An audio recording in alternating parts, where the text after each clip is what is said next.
Biar ndak over panik, stres, hadapin tagihan pinjol, kita harus tahu dan paham apa aja resiko kalau nasabah telat bayar tagihan. Bahkan saat kita sudah ndak ada kemampuan bayar alias one prestasi bin galbay gagal bayar. Yuk kita kupas tuntas resiko telat bayar atau gagal bayar pinjol legal OJK beserta solusinya. Tentunya berdasarkan apa yang saya alamin selama 2 tahun ini.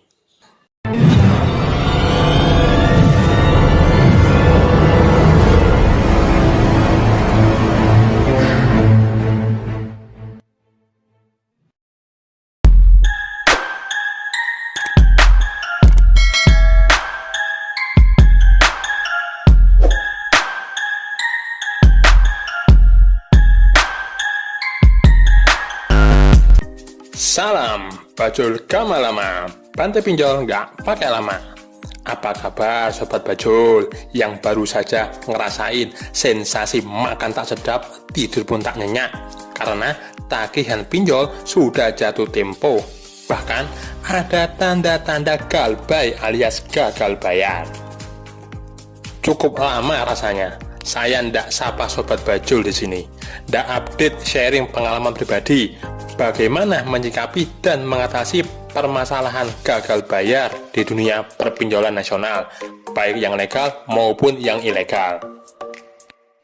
Info nih masih, di bulan April ini 13 koleksi aplikasi pinjol legal OJK saya sudah masuk tahun kedua galbay alias telat bayar 700 hari plus.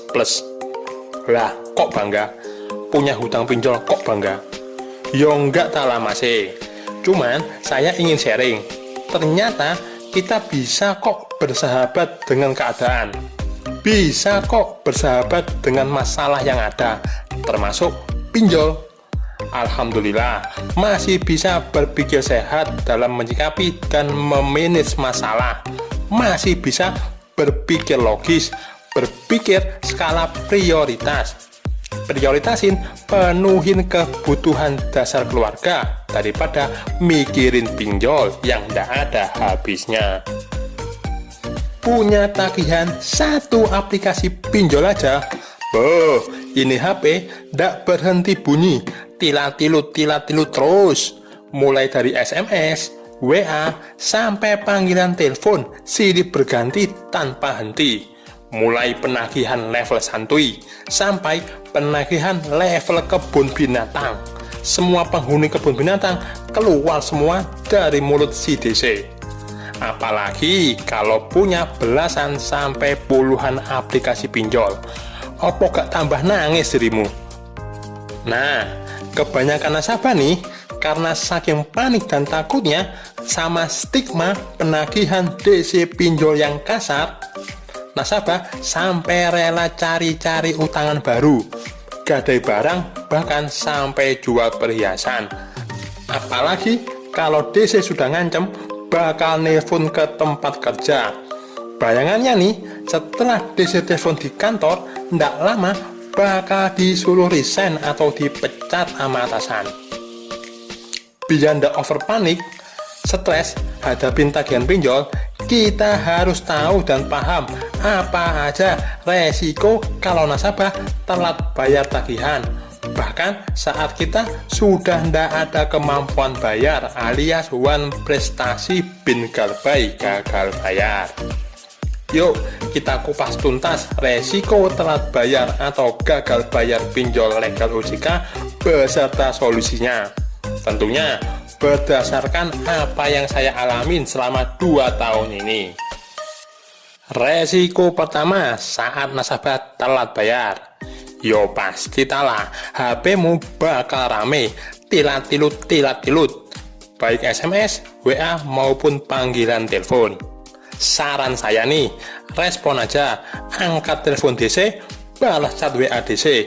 Minimal ini sebagai bukti itikat baik kita, nunjukin niat baik kita untuk tanggung jawab terhadap tagihan pinjol. Sampaikan alasan kita, kenapa kok belum bisa bayar tagihan. Meskipun dapat dipastikan mereka, para DC, tidak mau tahu dengan alasan-alasan kita tersebut. Jangan pernah pastikan ke mereka kapan kita mau bayar, baik itu pelunasan, ngangsur, atau perpanjangan. Pokoknya jangan takut. Lah kan cuma ditelepon toh. Paling cuma foto profil WA aja yang serem. Kalau mereka mulai ngomong kasar, tetap santuy. Tunjukin, bos, siapa bosnya? Lu jual, gua beli. Itu kata orang Betawi. Resiko kedua, DC akan hubungin kontak darurat maupun tempat kerja yang kita cantumin di awal pengajuan pinjaman. Yang ada di benak dan otak para DC ini, nasabah akan malu, pasti malu, dan bakal segera lunasin tagihan pinjolnya saat DC intens hubungin atau telepon ke kontak darurat maupun ke tempat kerja. Kalau saya nih, tetap tidak akan maksain diri buat bayar dan lebih memilih untuk jelasin ke kontak darurat maupun admin kantor perihal pinjol kita. Atau lebih tepatnya, kita ini membangun alibi.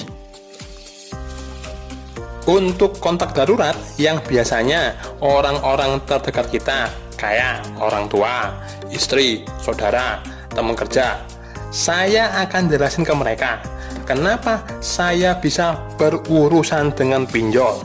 Nah, di saat kita kepepet butuh dana dalam waktu cepat, lebih baik kita berurusan dengan pinjol daripada harus pinjam ke saudara, tetangga, atau teman. Karena apa?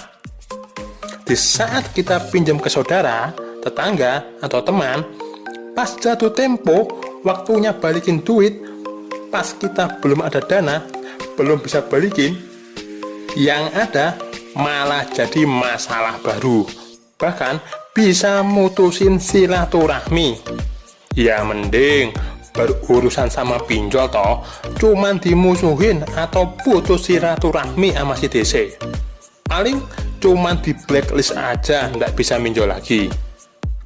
Resiko ketiga, DC ngancem akan datang ke rumah bareng Pak RT dan polisi. Iyain aja lah, suruh mereka datang ke rumah, nggak perlu takut. Ingat, masalah hutang piutang termasuk pinjol itu masuk ranah hukum perdata, bukan pidana.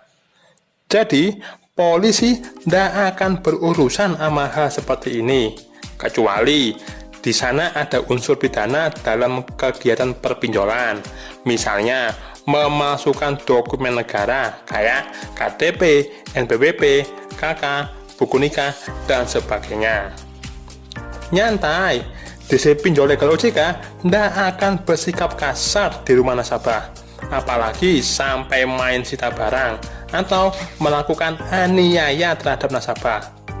Kalau yang begini ini pasti tindak pidana, bisa dilaporin ke polisi. Ini aja, sambut DC pinjol yang datang ke rumah layaknya seorang tamu. Suguhin kopi plus gorengannya, ajak ngobrol baik-baik. Tapi ingat, jangan sekali-kali menjanjikan kapan akan bayar, baik itu pelunasan, angsuran, atau sekedar bayar perpanjangan. Pokoknya jangan paksain diri kalau emang bener-bener nggak ada dana. Pernah dapat video 1 juta umat kayak begini nggak? Posisi di mana, Bos? Nah, ini lagi dalam perjalanan nih. Mau ke beberapa nasabah juga.